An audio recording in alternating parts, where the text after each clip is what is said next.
on, guys? Behind me we've got my 2018 Ford Ranger Wildtrak PXII, and today I'm going to be taking you through all the modifications that I've done, be that the camping ones and then also the comfort modifications and off-road modifications. I'm going to take you through a bit of my camping setup and talk to you about what I've done and the reason why I've done it. So firstly, out of the factory, what does it come with? The Ford Ranger comes, the Wildtrak itself comes with the roller shutter on the back. It also comes with a standard E-locker in the rear, hill descent control, and obviously it's got a low range gearbox. I've opted for the automatic version. I personally think autos are better off-road and better on-road, but that's just a personal choice of mine. It's got 147 kilowatts and 470 Newton meters of torque.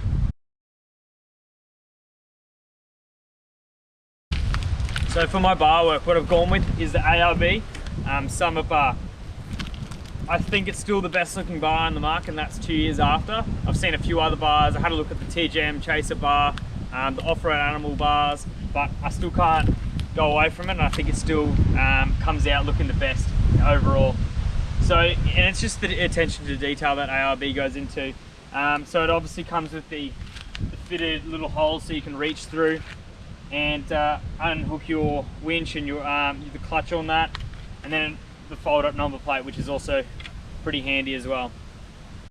So coming off the Summit bar, I've got the 83mm Summit side steps, and they run off the side of the bar and just bolt straight through. They're really good for protection. I had them fitted at the last minute because just before we were going to Cape York, I saw a lot of videos of people going through Palm Creek and rubbing against the sides, so I got those put on pretty last minute. So far they've taken a fair few hits and they do scratch, unfortunately, but I guess that's the whole point of them. And it obviously reduces the occurrences of damage to your panels on the sides when you're going to bounce off rocks. So for my bash plates, I went with the custom off-road bash plates.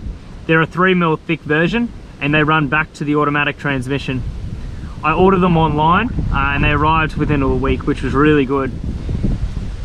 They've received a few dents from here. It does sit a little lower than if you didn't have them on, but at the end of the day, you're getting that protection out of them. I've rested my car on them before, and at the end of the day, I've received no damage to my diffs, which is the main point.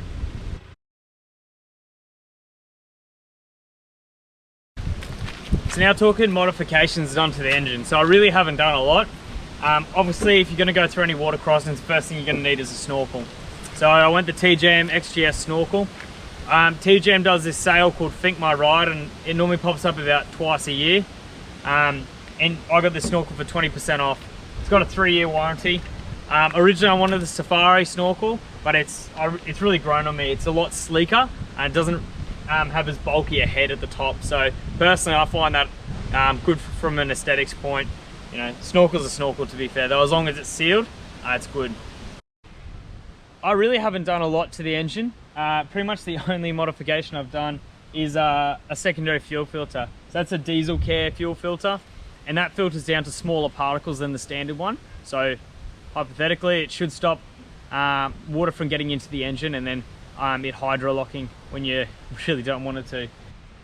A pretty nice one that Ford does standard out of the factory is diff breathers. So it's got the front and rear diff breathers. The rear diff breather comes out just below your fuel port, and then the front ones are tucked in just behind my fuel filter. So the only other modification I've done to the performance of the vehicle is an iDrive. So an iDrive doesn't give you any more power, and it's definitely not a tune. All it does is give you better throttle response. So when you put it in the ultimate mode, it just means you've got to press the accelerator less to make the car rev higher. So it just means you're a bit quicker off the line.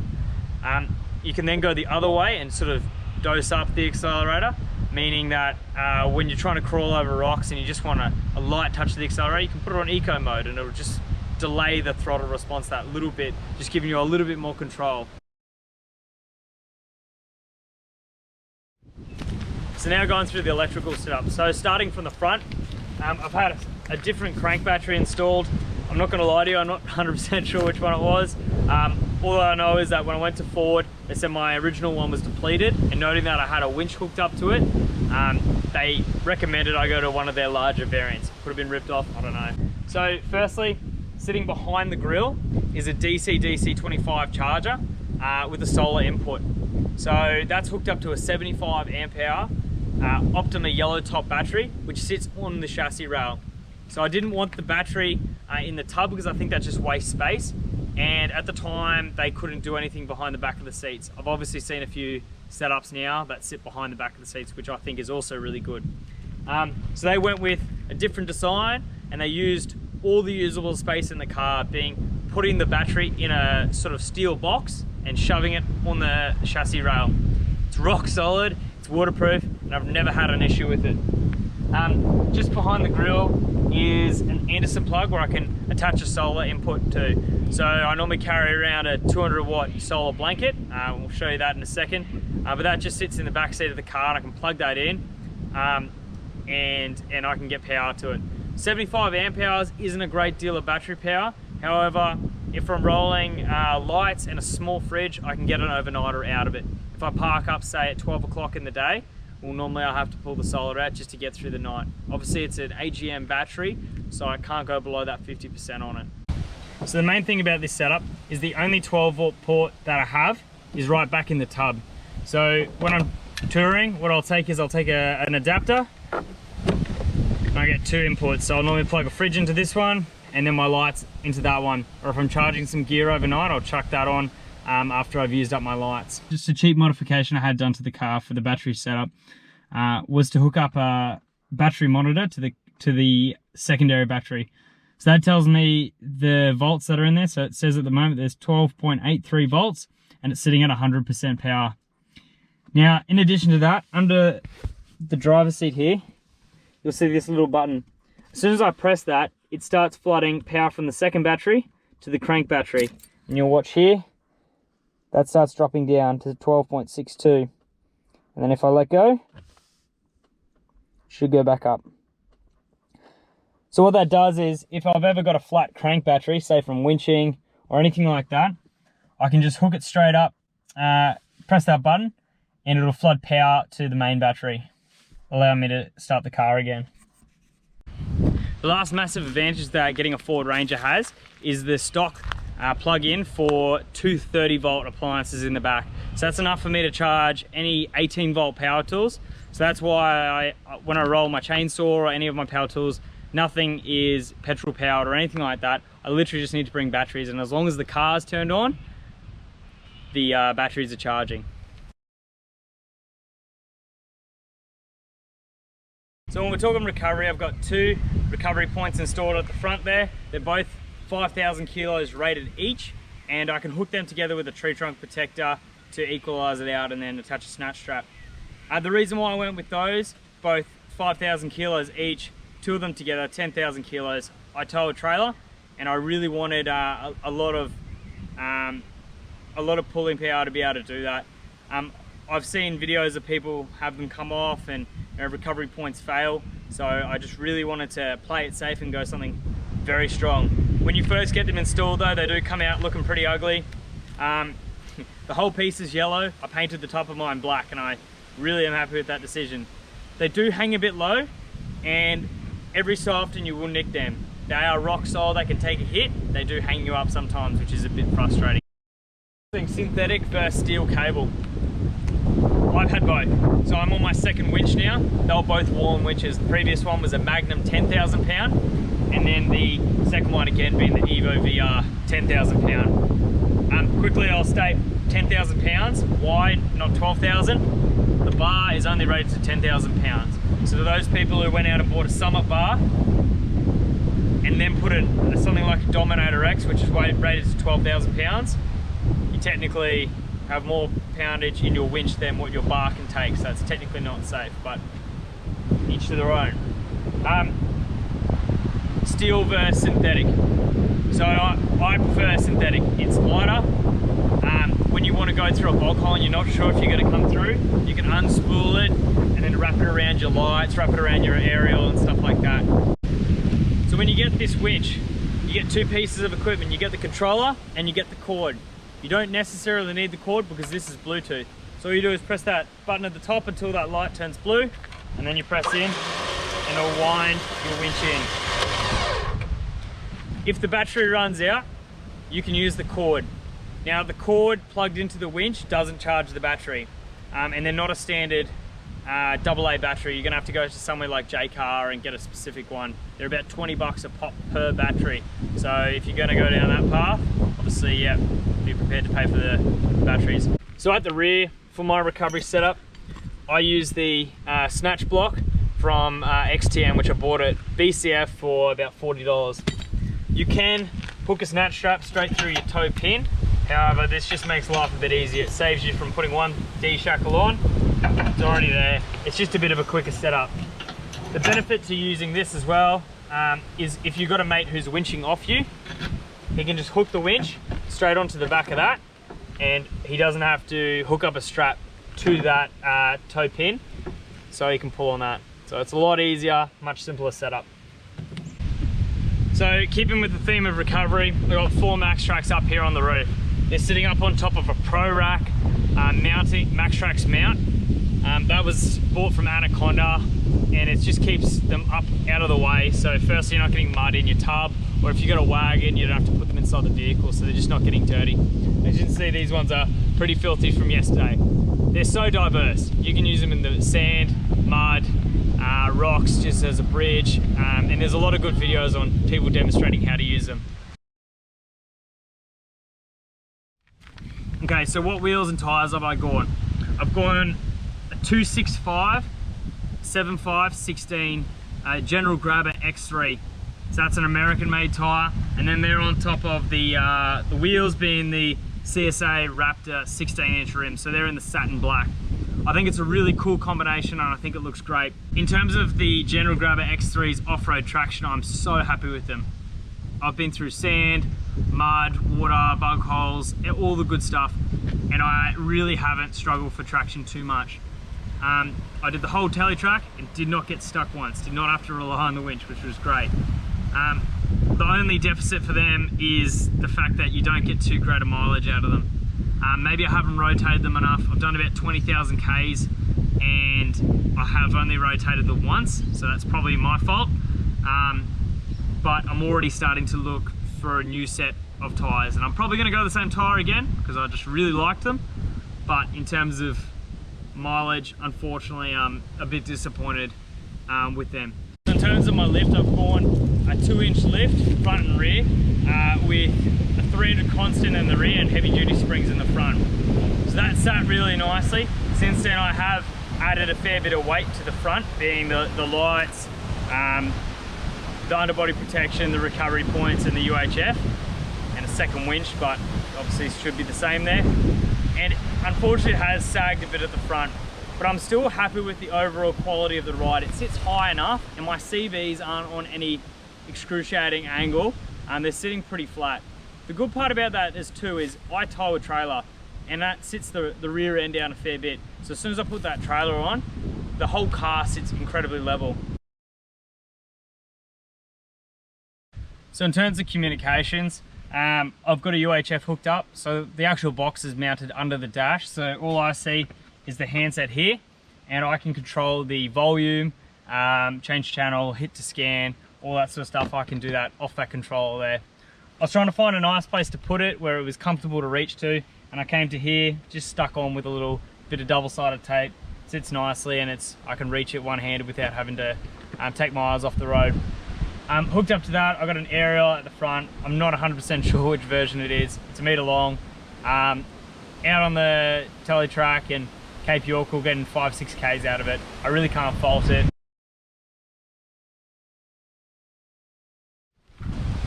So the two things I required for towing, all I needed was a brake controller, so I got that done through Ironman. I tow an MDC trailer, which is about 1,300 kilos dry, so obviously going over that 750 mark, needed the tow controller. It's not a Red Arc, it's Ironman's own one, but I picked it up for $300, so it's an absolute steal. And it does exactly what you need it to. Working around to the back, I've got an Anderson plug hooked up so I can charge the auxiliary battery in the trailer, which is a 100 amp hour battery, and that charges that up exceptionally quickly, so that runs straight off the crank battery. And again, haven't had an issue with that either. So all I've gone is from BCF, the 9-inch XTM spotties, mounted up on top is a Dachi 180 awning. So I used to have a King's 2 meter by 3 meter, and that was fine. There's nothing wrong with that. However, I wanted to go something that was a bit quicker to set up. So I store the straps to hook it up to. I store them in the back of the tub. All I've got to do is attach them to the other side of my roof rack, and then I pull them out. It's a 180 degree, it runs the whole length of the car, and it gives you excellent coverage. I really would like a 270, but they're a bit hard to mount off the roof racks that I've got, and also noting that it's not going to be directly at the rear. So coming up to the roof, I've just got two Rhino Rack crossbars. They're rated to about 70 kilos, and all I put on them is essentially my Max Tracks, my awning, and then my swag when I go. That's just tied down with some ratchet straps.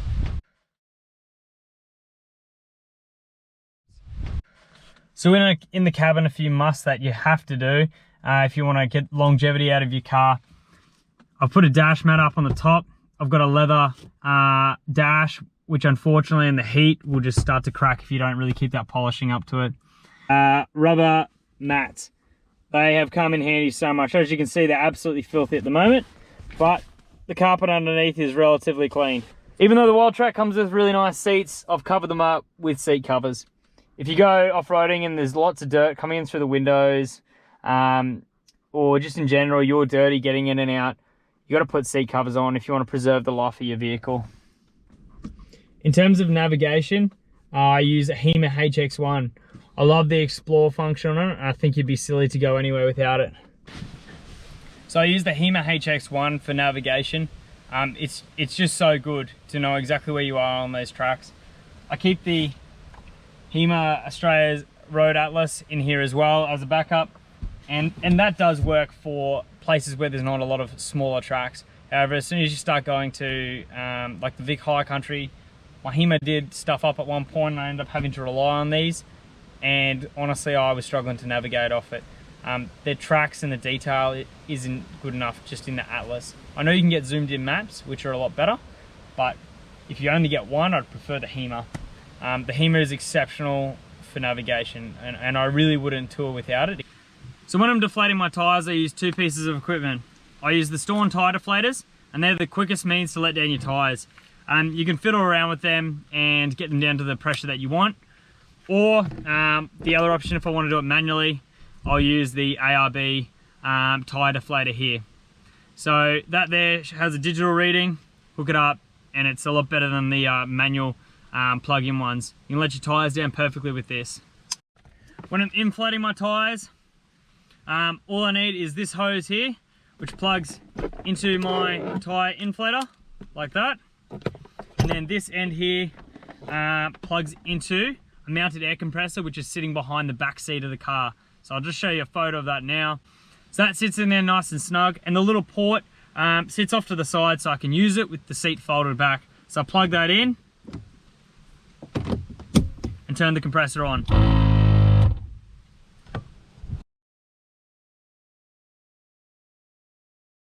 Final part of the video here, I'm just going to talk you through my setup when I'm touring, and this is just for me, and this is just a really simple setup, not towing my trailer. So if I'm going off-roading, just on the weekend, I normally won't take it. So starting up on the roof, obviously, yep, swag's up there, that's my sleeping gun. Coming into the back seat, what I'll normally do, solar panels, an esky just full of dry food, or a box, anything like that, just to store it all together. I run an 18 volt chainsaw, and if you haven't had a look at the 18 volt chainsaws, the Milwaukee one, the Makita one, or the DeWalt one, they kick ass and it's awesome. So I would definitely consider getting that over a petrol one. Moving around to the other side,